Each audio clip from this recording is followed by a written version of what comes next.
Você já parou para pensar como um navio gigantesco, feito de milhares de toneladas de aço, consegue flutuar tranquilamente, enquanto uma simples chave, que pesa algumas gramas, afunda na hora? Como é que algo tão pesado não vai direto para o fundo do mar?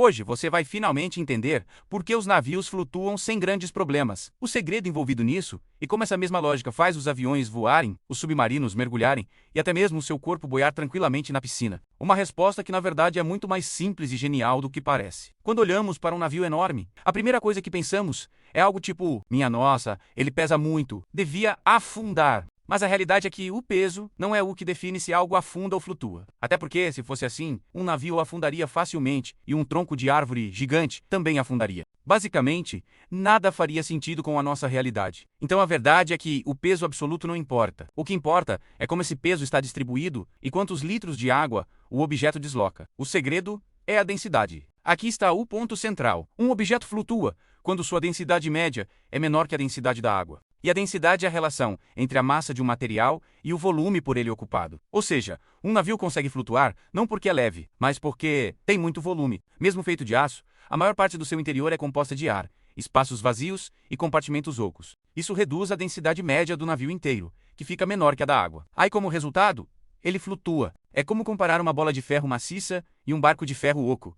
Enquanto a bola de ferro afunda, o barco consegue flutuar. Afinal, apesar de serem feitos do mesmo material, um tem densidade muito maior. Mais de 2000 anos atrás, o matemático grego Arquimedes descobriu o que hoje é chamado de princípio de Arquimedes. Ele diz que um objeto imerso em um fluido recebe uma força para cima igual ao peso do fluido que ele desloca. Ou seja, quanto mais água você empurra para baixo, mais força a água faz para te empurrar para cima. Se essa força para cima for maior ou igual ao peso do objeto, você flutua. E funciona assim com navios, boias, submarinos e seu próprio corpo no mar, sendo um equilíbrio perfeito entre o peso que puxa para baixo e o empuxo que empurra para cima, porque o fluido deslocado exerce uma força vertical, conforme o princípio de Arquimedes. E o legal é que Arquimedes descobriu seu princípio ao entrar em uma banheira e perceber que a água transbordava. E o que faz os navios funcionarem tão bem é uma combinação de duas coisas: o formato do casco e o grande volume interno. Ele é projetado para empurrar uma enorme quantidade de água para baixo, criando um empuxo gigantesco.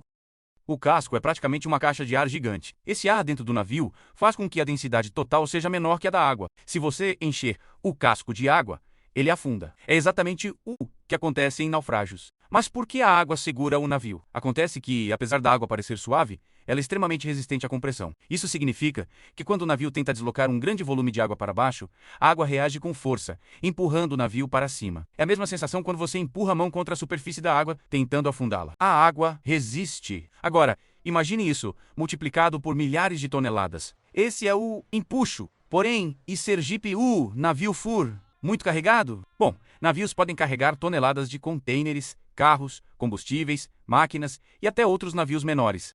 Então por que eles ainda não afundam? Porque, à medida que ficam mais pesados, eles afundam um pouco mais no mar. Deslocam mais água e a água devolve uma força maior para cima, formando um equilíbrio perfeito. E é por isso que existe a linha de calado, uma marca lateral na pintura do navio que indica o limite de peso seguro. Se a linha fica abaixo da água, o navio está sobrecarregado e corre risco real de afundar. Um exemplo famoso disso foi o navio Ever Given, que em 2021 ficou encalhado no canal de Suez. Com mais de 220 mil toneladas e 400 metros de comprimento, ele estava carregado até o limite. Qualquer erro na distribuição de peso, ou na manobra, pode comprometer a estabilidade. E foi exatamente isso que aconteceu. O encalhe paralisou o comércio global por dias e mostrou como o equilíbrio entre peso, calado e manobrabilidade é essencial para navios gigantescos. Mas se sabemos de tudo isso, por que alguns navios ainda afundam? Bem, isso acontece por dois fatores que quebram o equilíbrio. A entrada de água é um deles. Afinal, se a água invade o casco, ele perde sua flutuação interna, a densidade aumenta e o navio afunda. O segundo fator é a perda de estabilidade. Quando uma carga é mal distribuída,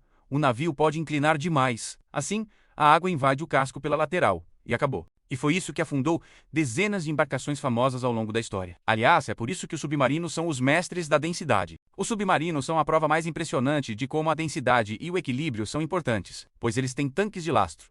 E quando querem afundar, apenas os enchem de água, e quando querem subir, só precisam colocar ar nos tanques. Ou seja, eles alteram a própria densidade, sempre que precisam. Então, digamos que um submarino nada mais é do que um navio, que aprendeu a controlar a própria flutuação. Ou seja, os navios só conseguem flutuar porque a física trabalha a favor deles. Eles podem ser gigantes, feitos de aço e carregar toneladas de carga, mas, graças ao formato do casco e ao ar dentro da estrutura. Sua densidade média fica menor que a da água. E enquanto esse equilíbrio for mantido, a água continuará segurando navios colossais como se fossem simples barquinhos. Afinal, não importa o tamanho nem o peso. O que importa mesmo é a densidade.